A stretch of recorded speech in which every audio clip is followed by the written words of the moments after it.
When I think about the story of David and Jonathan, the first thing that really stands out to me is Jonathan's loyalty. It isn't just that he was a good friend, it's that he chose to stay faithful even when it cost him everything. Jonathan was King Saul's son, so naturally he would have been next in line to be king. But instead of holding on to that, he recognized that David was the one that God had chosen. In 1 Samuel 23:17, Jonathan tells David, "You shall be king over Israel, and I shall be next to you." That kind of humility and trust in God's plan is something I really admire.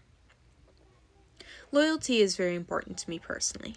I try to be someone who shows up for people, who stands by them and supports them no matter what, like Jonathan. Two of the closest people in my life right now are my cousin Oliver and my boyfriend Ben. We've gone through some really hard things together, and those experiences have brought us closer. They've helped us to be more honest and more open with each other.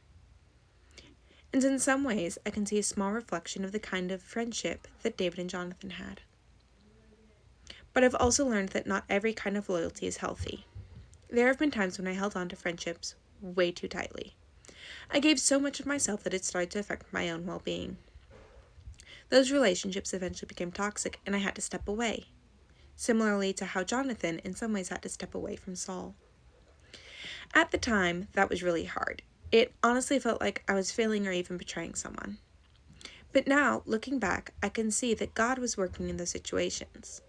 In some cases, I really believe that He was protecting me, even though I didn't see it at the time.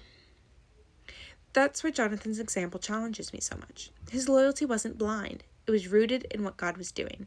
He didn't support David just because they were close. He supported him because he knew David was God's chosen one. And that's such an important difference. It reminds me that real loyalty isn't about holding on to people no matter what. It's about making sure our relationship lines up with God's will. In Courageous Faith, Hinson talks about what a true, intimate friendship looks like. He describes it as those few people with whom we have bonded deeply for life. They know all about us and like us in spite of our faults. We can and have shared our deepest joys, hurts, sorrows, blessings, and defeats with them. We love them, and they love us. That really stood out to me because it's exactly the kind of friendship Jonathan gave to David, and the friendship that I want in my life. Later in the book, Henderson also says that you need a true friend who will stand by you for time and eternity. Jesus is the greatest friend you could ever have. Give Him your heart and soul today. He will never leave you or forsake you. That really encourages me because as a pastor's kid, my friendships have changed a lot over time as people come and go from our church. But knowing that Jesus is consistent gives me something solid to hold on to.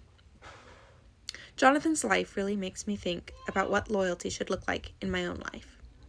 I want to be someone who is faithful and supportive, but also wise and discerning within my friendships. And I want my relationships to reflect God's heart, not just my emotions. And more than anything, I want to trust God enough to let Him guide my relationships, even when that means letting go. At the end of the day, Jonathan shows me that loyalty and faithfulness aren't just about people. They're about trusting God. And that's something I'm still learning, but something I truly want to grow in.